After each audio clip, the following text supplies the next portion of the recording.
You know, today we did a lot of fishing and we fished really hard for pike, for walleye, for smallmouth bass. And the beauty of it, the Husky Jerk, what can you say? It's durable, it'll go, it'll perform for you, but it's a delicate tuned instrument. And periodically you got to double check to make sure the bait's tracking perfectly and balanced perfectly, just like it is when it comes from the factory. And tuning is very simple. You check your bait and you look at it and you pull it slow and you can see that it wants to roll to the left. I'll do it again. It just wants to roll up on its left side. But if you can't really tell, pull it fast and watch what happens. It wants to pop out of the water. After a rough day on the water, this baby needs a tune-up. But it's simple, it only takes a couple seconds. The bait was rolling up on its left side, so we want to bend the eye to the right, the opposite direction. Take the eye of the lure, insert it in the prospective groove in the pliers. The bait was tracking left, I'm moving it right. Now we got to see if she's running true again. She's running good, ready to get abused again in the water. Tuning your Rapala, a very simple thing to do, but it's the little things that make the big difference in putting a smile on your face on the water each day.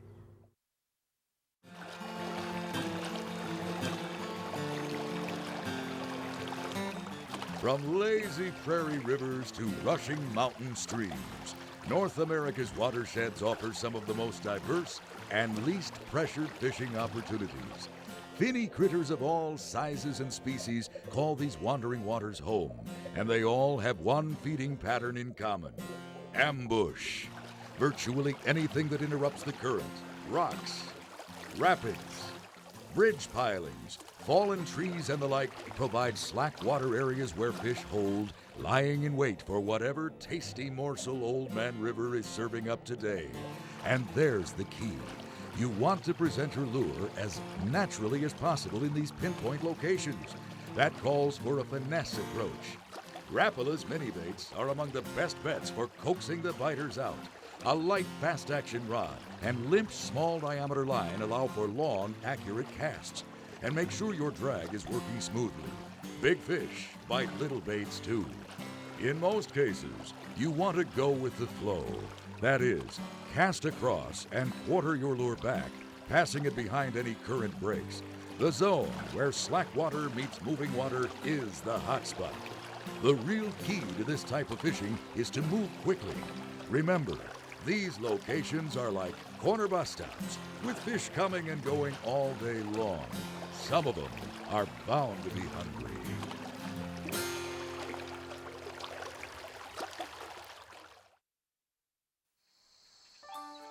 Every fish picture tells a story, but the first question to arise is invariably, what it weigh?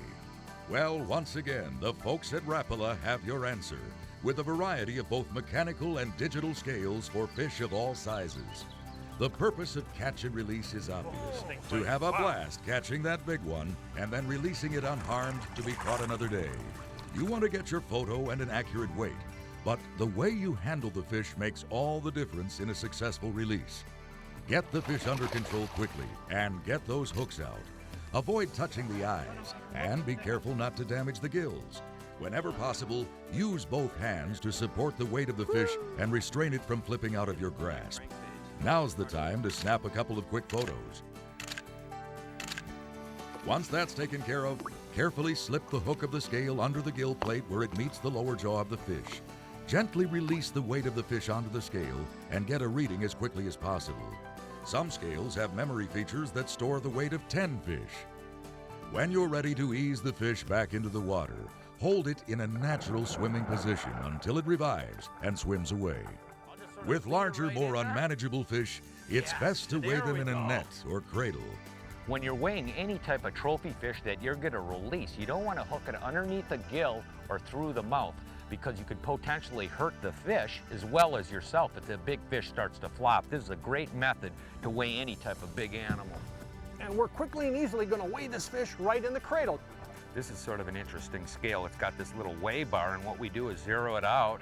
Now we hook the fish on it. Ready, Let's give her a weight. We're there. Okay, back in the water. What do you got, James? Back in the water.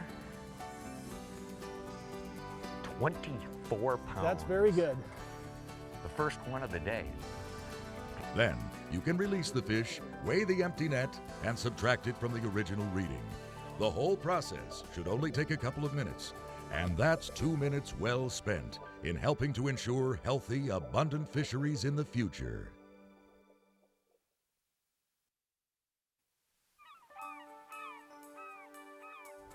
A lot of wind today. The water's going to be real rough when we finally do get out fishing. There's going to be a lot of debris in the water because it's pretty ripped up. Got a tip for you to keep some of that debris off of your Rapalas, keep them running properly. What I've rigged up here is just a simple swivel. Any swivel will do. I'm running a glass bead ahead of that swivel. And what this does is that crankbait is pulled through the water. All this debris and weeds will collect on the line. It'll slide down your line to this bead and stay there instead of running down to your Rapala. Remember, Rapala's got to be running right to catch fish. Before transporting trout and salmon, you may want to gut and gill them, and I'm going to show you a real quick method for doing that. Okay, the first cut you make is right under this plate under the jaw. Get your knife in there like that. Just cut right through that plate. The next cut starts at the vent, and we're going to cut forward between the two fins right up to the throat, but don't go through the throat plate, just stop right at the V. Then we just grab the fish right behind the gills with one hand, and take your other hand, stick your thumb right into this flap that you cut, and just get a good grip on it, and pull like that. The guts and the gills, pretty much everything comes out with one good pull. Then the next thing is to remove the kidneys, which are right along the backbone here. You can see that dark stuff along the backbone. Now you can scrape out the kidney with a spoon, but if you don't have a spoon, it's easy enough to do it with your fingers. Okay. Let's get most of this blood off there. Looks pretty good. Now the whole process took about 20 seconds, and we've got a nice clean salmon to transport.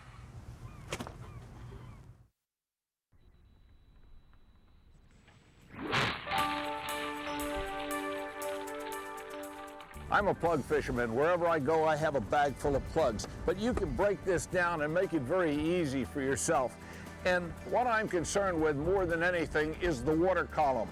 I want something that's going to work on top of the water column, just under the surface, a little bit deeper, and something that'll go down, because those fish can be anywhere in the water column. That's what I'm trying to do. If you look at this assortment of plugs, and this is just a simple assortment, if we start with top water, I've got top water plugs in 3 different sizes right there. These are skidder pops. This is a skidder walk. This is a walking the dog action. It just goes from side to side, side to side. Basically freshwater lure or salt water. It works very well in salt water. So this takes care of my top water action.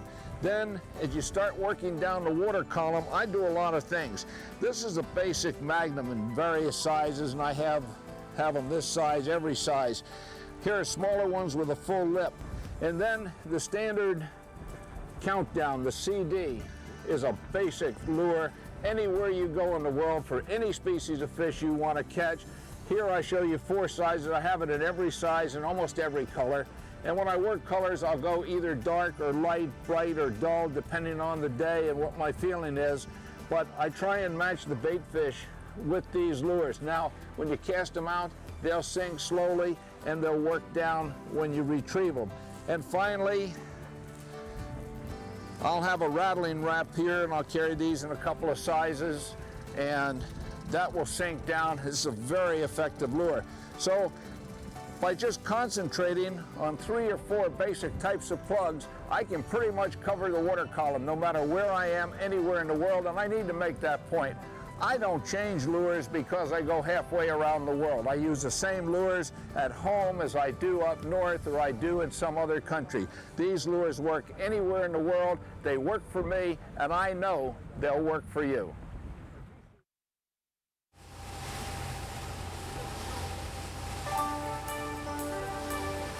Here we are in Florida today, fishing aboard the Kalex, Captain Alex Adler. 25 years of offshore sport fishing. We're going to use these big Rapala Magnums.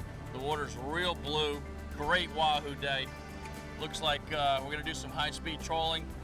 We'll use these big baits for the wahoo, and we're going to use some smaller baits for the dolphin. We're going to use this steel leader here because a lot of these fish we're catching, these wahoo, big king mackerel, cirro mackerel, even the dolphin have some abrasion. So we're going to use a little steel for this fast trolling. This is a favorite color for our pelagic species that we're going to be trying to catch today. I've caught some big yellowfin tuna on these. It's just, you never know what you're going to catch. That's what's so special about this. And it's really, really a tough bait. These new steel hooks that these Magnums are coming with, great, great hook. They're not going to straighten out. This mackerel color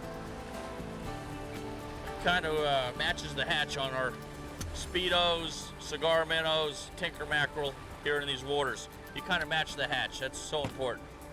Here we have your basic offshore rod with 50-pound line with a bimini twist to a big black swivel, our 8 feet of 125-pound test wire to the Rapala. All right, we're going to see if we can catch some wahoo today. Put it back there, maybe I guess we're going to start it out about 80 yards back, 240 feet. And hopefully this plug at about 6 or 7 miles an hour, 5 knots, 6 knots, will be running about 25 feet.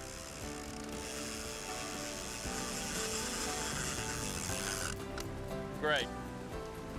Right now we're fishing around the humps off Alamorada. We're just kind of doing wide tacks around this big sea mountain we have here. In so many places in the world, you got to cover a lot of ground, and you can zip around at 8 or 10 miles an hour with these lures out and really cover some ground. It really makes a difference until you find the fish. Once you settle in and find the fish, you can slow down and do a zigzag pattern or tack around, whatever your choices are.